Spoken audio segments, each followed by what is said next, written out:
So again, like Dr. Ross had mentioned, today's topic is why do I need a COVID-19 booster? We've received a lot of data recently in terms of the efficacy of the third dose, of course, but also fourth dose. Last week, a lot of data was kind of finalized on the fourth dose. So we'll talk a little bit about that as well.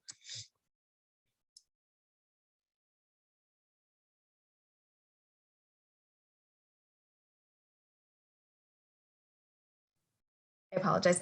In terms of my disclosures, I have some stock in Moderna, Ocugen, Zomedica, and Northwest Biotherapeutics. And for the learning objectives today, I want you to be able to describe the statistics and where we are in the United States with COVID-19 vaccinations, discuss the various definitions with regards to COVID-19 vaccination, including up to date and fully vaccinated, and examine the regulations governing vaccinations in nursing homes and long-term care facilities. Next slide, please. Yes. The data that I have in today's presentation is based on data that I pulled last Friday. And so as you can see in terms of the status of COVID-19 worldwide, the United States is doing actually quite well in terms of containing the BA.2 Omicron variant. And we are seeing some pockets of infection here and there, especially kind of in the northeastern region with New York and New Jersey, but everywhere else seems to be doing fine. Next slide, please. So again, the status of COVID-19 in the United States, as of last Friday, there were 26,000 cases, 471 deaths, 1,404 hospitalizations, and about 82% of the population age 5 and above actually having at least one dose. In terms of the variant proportions, the initial Omicron variant was B.1.1529. That has reduced down to 2.5% as of the latest data from Fort 2. Now the BA.2 strain is the one that we are seeing most of at about 72.2%. So it is in the United States, and it is also the majority right now. The thought is that maybe we're not seeing as much of an increase with BA.2 is that I think a lot of patients ended up with BA 1.1 series, that there's about 30 mutations that are similar between the two that we've already kind of confirmed our immunogenicity by getting the original Omicron strain. Next slide. So worldwide vaccination data, if you look at this graph, the United States actually probably ranks about 13th in terms of the share of the people who are vaccinated against COVID-19. And this data is based off of our World in Data. And so if you follow that line right there, about 76.95% of the population is vaccinated. We can definitely do much better in terms of vaccination within the United States, especially the fact that we were probably one of the first countries to actually have access to vaccination. And so this can definitely help us in terms of, we know that COVID-19 has moved more from a pandemic stage to probably more of an endemic stage, and it's going to stay around. So we need to make sure that we continue to protect ourselves and gain herd immunity. Next slide, please. So this is the more specific data from the CDC as of last Friday. We have about 77.1% of the population have at least one dose. And in the United States, we have about 208.2 million people who are fully vaccinated. And again, I'll discuss this later, but fully vaccinated basically means that they have received the first full series. And so that would be the Pfizer biotech product. So the 2 doses of the Pfizer product, or the 2 doses of the Moderna product, or the 1 dose of the Janssen and Janssen product. Next slide, please. And then if we look at fully vaccinated, that's about 65.7% of the population. If you look at this, most of the greater than or equal to 65 years of age group are going to be probably the most fully vaccinated and up to date in terms of their numbers, and our younger age groups of greater than or equal to 5 years of age will tend to have lower percentages. Next slide. And then for our first booster dose, we're about 45.2%. There's a lot of great data supporting the third booster dose and maybe not so much the fourth booster dose. And we'll talk about that in a little bit. Next slide. And then the first booster eligibility. So what this slide is basically telling us is who is eligible of these age groups to actually receive the booster. So the first booster can be received 5 months after receiving the first series. And so in total, about 49.7% of the population are eligible for the booster. Next slide. Unfortunately, those slides that I just showed you do not contain data from certain states, including Texas and Idaho. And so if you look at this Our World in Data information, Texas is technically at about 61% in terms of fully vaccinated individuals. New York is about 76.36%, California 71.25%, Florida at 66.57%, and the United States in general, of course, depending on which resource you look at, 65.7%. Next slide. So this is a poster that we actually had at Research Appreciation Day in the Department of Pharmacotherapy. It was a pharmacy outcomes research poster that actually won first place at RAD this year, last month at the end of March. And Dr. Xavier actually looked into the COVID-19 vaccine hesitancy in the United States and reviewed some databases to pull this data. Next slide, please. In terms of her findings from that poster, in terms of vaccine hesitancy, a lot of the hesitancy is stemming from the adverse effects of the vaccines, distrust in the government or the vaccinations. What she found was that patients of lower education level and also lower socioeconomic status were major determinants. Another component in terms of region within the United States is that she was finding that there was a lot more hesitancy in the South. And then there was also hesitancy in households without where there were kids.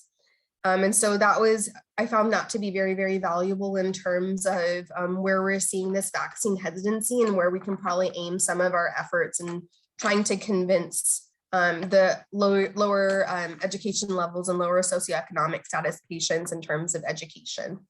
Next slide. So there are many benefits of getting vaccinated. I'm sure many of us by this point may have had COVID-19. So you all understand that vaccination in general is a safer way to build protection than actually getting sick from COVID-19. I don't know about y'all, but I'm still having some after effects from COVID-19 myself. It also lowers your risk of getting and spreading SARS-CoV-2 virus that causes the COVID-19. So it's protection of self and it's also the protection of others. It helps prevent serious illness and death. And I will show you data, and I know Dr. Cervantes has shown you similar charts recently from the department from the Texas Department of Health that kind of show you the differences in terms of, hospitalization rates and death rates when patients are vaccinated versus not vaccinated for COVID-19. The other thing with vaccination status is that you can resume many activities with proper precautions, including if you're needing to wear a mask indoors. And then also, depending on your vaccination status, it will also determine if you do come into contact with somebody with COVID-19, whether you need to quarantine or isolate or not. Oh, your mute went back on.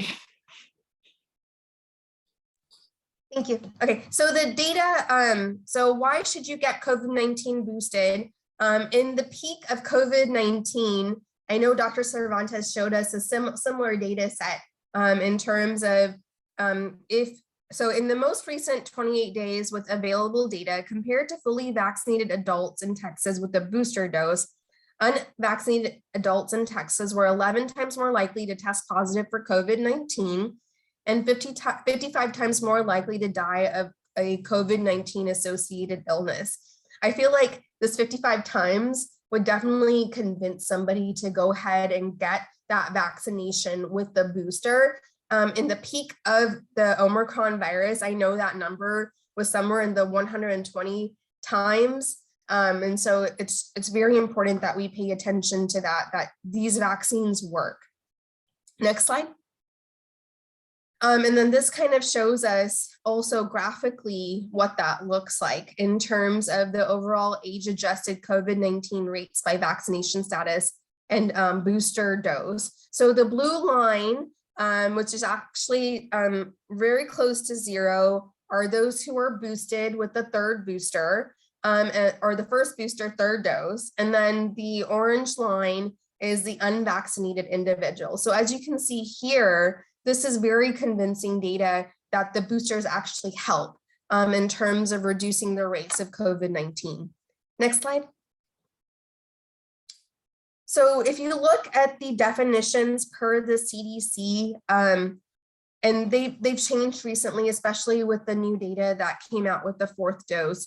Fully vaccinated is basically 2 weeks after the second dose of a 2-shot series, so either Pfizer, BioNTech, or Moderna, or 2 weeks after a single dose of the J&J Janssen product.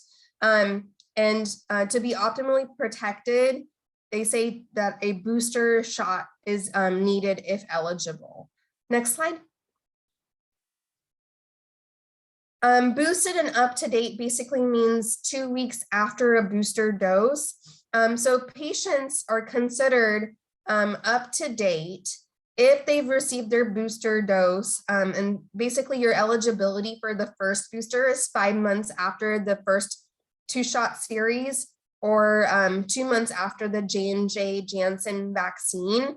And then you would be considered boosted 2 weeks after receiving that booster, because you're going to need to build an immunity to the actual shot. And then for patients who are eligible for the second booster shot, up to date would be considered 2 weeks after that specific dose. Next slide. So who is eligible for the second booster dose or the fourth shot? This is coming to us so this was an FDA release that came out on March 29th. So it's been about 2 weeks or so. And this one talks about the second booster dose only for those who are older and also immunocompromised individuals. Next slide. The specifics for the second booster dose in terms of who is eligible. So this only applies to the Pfizer BioNTech product or the Moderna product. The second booster can be given to individuals 50 years of age and older, at least 4 months after the first booster. So the first booster can be given 5 months after the first initial series. The second booster can be given 4 months after the first booster. The second booster of Pfizer BioNTech can be given to ages 12 years and above in patients who have an immunocompromised state. And what they mean by that is someone who's undergone solid organ transplant or living with a condition that is equivalent to being considered immunocompromised. And then for Moderna, the Moderna product is individuals 18 years of age and older who are immunocompromised at least 4 months after the first booster. Next slide. So this goes into the more of the specifics from the CDC. So for the Pfizer BioNTech product, everyone who is 12 years and older can get 1 booster dose. as long as it's 5 months after completing the primary vaccine series. Ages 50 and above can also receive a second booster dose as long as, again, it's at least 4 months after the first booster. And then you can mix and match with your booster. So adults 18 years and older should get mRNA COVID-19 vaccine. So Pfizer or Moderna for the first booster. In most situations, the second booster must be an mRNA COVID-19 vaccine. So basically, with the mixing and matching, if you did your first series in Pfizer, you can take your boosters in Moderna, and there's no problem there because there is data that we still get appropriate immunogenicity from the vaccines. For teens 12 to 17, the only product that is approved is the Pfizer product. And so this is the only booster that they would be able to get. Next slide. For the Moderna product, again, Pfizer is 12 and above, Moderna is 18 and above for the first booster, as well as the vaccination. And then for second booster, ages 50 years and older or 18 years and older with an immunocompromised, similar to the Pfizer product in terms of when you can get the booster. So the first booster at least 5 months after completing the primary series, and then the second booster at least 4 months from the first booster. And then again, you can choose either the Pfizer Biotech or Moderna product for your booster shot. And again, for the second booster, it doesn't matter which one you get. For the Johnson & Johnson Janssen product, this was approved for adults 18 years and older. And because of the reduced efficacy of the one shot at about 72%, boosting is available at 2 months after receiving the first dose. And then to be eligible to receive the second booster, it needs to be 4 months from the first booster. We don't have data yet in terms of boosting in the second booster.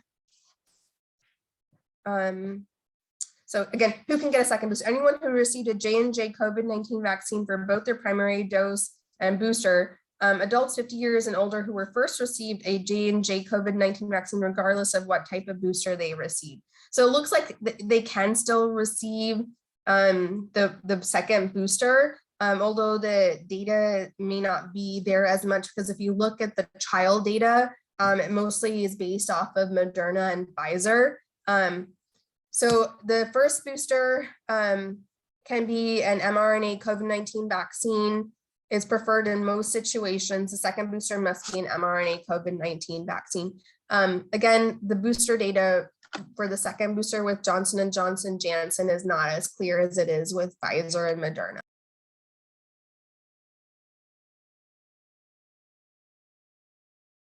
In terms of what we need to expect from these vaccinations, the main thing about telling the patient is about on the arm where the shot is given, there can be pain, redness, and swelling. And then the patient may also have signs of tiredness, headache, muscle pain, chills, fever, and nausea. And it's important to tell the patient, these are common side effects from the vaccine. With each dose or each booster, you may have an increased effect from the vaccine because your body has already created antibodies to the spike protein of the coronavirus. And so each time it comes into contact with that antigen, you may have a greater response in terms of adverse effects.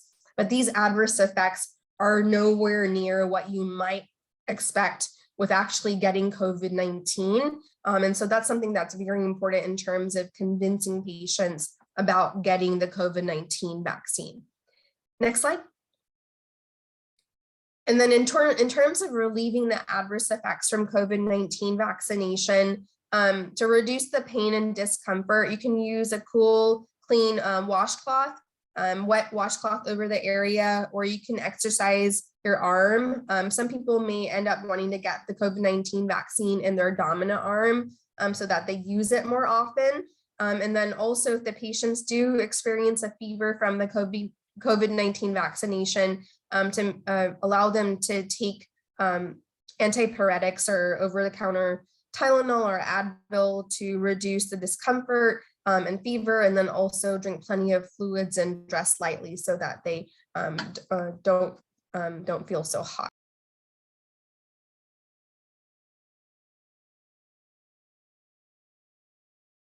In terms of the long-term care nursing home recommendations, you guys all know that the initial recommendations, the memorandum date was the January 20th. And what that data said was the memorandum said that nursing home facility staff should be fully vaccinated 30 days after the memorandum date of 01/2022. So in the state of Texas, depending on which resource you looked at, the first dose should have been given by February 21st or February 22nd, and the second dose by March 21st. Now, as we all know, in the state of Texas, there's not been a lot of enforcement action in terms of the memorandum that came out for vaccinations within the facility. But if it was a state that was fully compliant with the memorandum, it said that if at 80% compliant with the plan of if you're considered 80% compliant by the date of the second dose, with the plan of action to 100% compliance, you have, another deadline of 60 days to be able to get to 100%. And then again, at that 60-day mark, if you're not quite there, they would extend that to another 30 days if you're at least 90% compliant with the plan to 100% compliance. And at that time point, you would not be subject to additional enforcement action, but greater than 90 days in a state that is enforcing this memorandum, facilities failing to maintain compliance would have to go through or be subject to enforcement action. And there are medical and religious exemptions available. And then the other thing is that they did make some amendments on April 6th, which are very, very minor in terms of wording for the January 20th memorandum. But it says fully vaccinated. So what they mean again by fully vaccinated is that first 2-dose series with Pfizer or Moderna or the one shot with the J&J. They have no mention of being boosted quite yet in this memorandum. Next slide. So the statistics that they cite in this memorandum is that nursing homes where vaccination coverage of staff is 75% or lower experience higher rates of preventable COVID infection. So remember, one of the benefits of getting vaccinated is that you're not only protecting yourself due to herd immunity, you may not be able to transmit it as well or be a carrier of it towards your residents or your patients. And then the COVID-19 resident case rate in nursing homes with 45 to 59% of staff vaccinated was approximately twice as high as facilities with over 60% of staff vaccinated. So that's kind of a case in point that if we increase our vaccination rate, we get to some amount of herd immunity that we are not passing it amongst fellow healthcare workers as well as our residents. The other important thing that they have, there's various appendices with this memorandum, and I believe ours is Appendix A, but at the bottom of Appendix A, they have this chart that goes into the scope and severity if we are non-compliant. And it's based on the vaccination rates and the severity of harm towards our residents in terms of what are the implications what are the implications in terms of the enforcement action. Next slide. So this was an article that came out on March 14th talking about boosters being a step too far. And I think that's the reason why we have not seen anything quite yet from CMS in terms of moving or doing a mandate for boosters as well. Although the data is there, the thought is getting everybody to 100% compliance in terms of fully vaccinated is going to be difficult in general, especially with some of the exemptions and that type of thing. And so maybe it's coming in the future, but we're not quite there yet because we're just focusing on getting everybody fully vaccinated. Next slide, please. So the data, I do want to talk about the data behind the second booster and fourth dose. This was initially released on MedRx IV. So Bar-On and colleagues released data about the fourth dose with Pfizer against Omicron at the beginning of February. And then Rajiv Yoche and colleagues released data on the immunogenicity of the Pfizer and Moderna product against the Omicron variant of concern in MedRx IV 2/15/2022. And then the final print for Bar-On came out actually last week in New England Journal of Medicine. And then I think I had overlooked this when I made these slides, but there was actually a short correspondence in that NEJM NEJM article online as well on actually it was the 5th, on April 5th, that has a brief overview of their final results from Rajiv Yoche and colleagues. So if you look at the Bar-On paper, they were talking about protection against severe illness did not wane at all during the study period of 6 weeks after they received the fourth dose, but we did see a reduction in terms of the confirmed cases per 100,000 person days. So in the fourth dose group, there were 177 cases, and in the three dose group, 361, and then in the internal control group, 388. So we did see a reduction in confirmed infection. Both of the papers do talk about an increase in IgG titers by 9 to 10%, 9 to 10 times that of before, which is similar to peak of after the third dose or the first booster. And so that's great.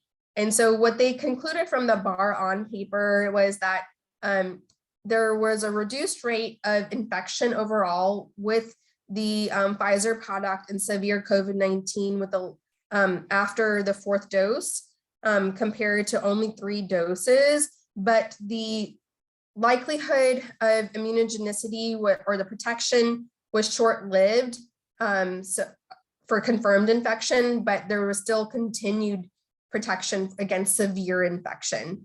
If you look, and then the other thing about the Bar-On paper was that this was actually in patients 60 years of age and older. But if you look at the population for the Rajiv Yoche, those were in healthcare workers, and actually the sample size was much smaller than the Bar-On paper. And what they found was the vaccine efficacy in general for any sort of disease with the COVID-19 Omicron variant of concern was that Pfizer was 30% effective, and then Moderna was 11% effective. Again, it does restore titers to post-third dose titer, so 9 to 10 times that of the of IgG, and then also an increase in the neutralization antibodies against Omicron. It didn't do a very good job in preventing mild or asymptomatic Omicron, but it did have an efficacy rate of 65% in terms of reducing symptomatic Omicron. And then we also saw benefits in terms of reducing severity of illness. And so the data there is actually quite promising. They still said that based on the titers that they received, that even though patients who were mild or asymptomatic, they were still infectious because of their high viral titers. And this was in more of a healthier population because these were younger healthcare workers, so they didn't have data in the older healthcare worker population. Next slide, please. So that kind of goes into, is the fourth dose really necessary? And that will get us into our discussion on the next slide. But I feel, and of course, these are kind of my opinions, but I feel like there's still room for improvement in COVID-19 vaccinations within the United States, because you guys have probably seen these graphs of COVID-19 over and over again. It's basically like a roller coaster of up and down, and we never know when we're going to get off of this cycle. Luckily, we're in a time period where we can enjoy life more. But I feel like if we had more people that were vaccinated within the United States, we would get to more herd immunity and be able to return to some level of normalcy. Again, the COVID-19 vaccine is much safer than actually getting COVID-19 itself. So it reduces the risk of severe illness and also death. And then the CMS memorandum from January 20th, April 6th still recommends that healthcare workers and nursing homes are fully vaccinated.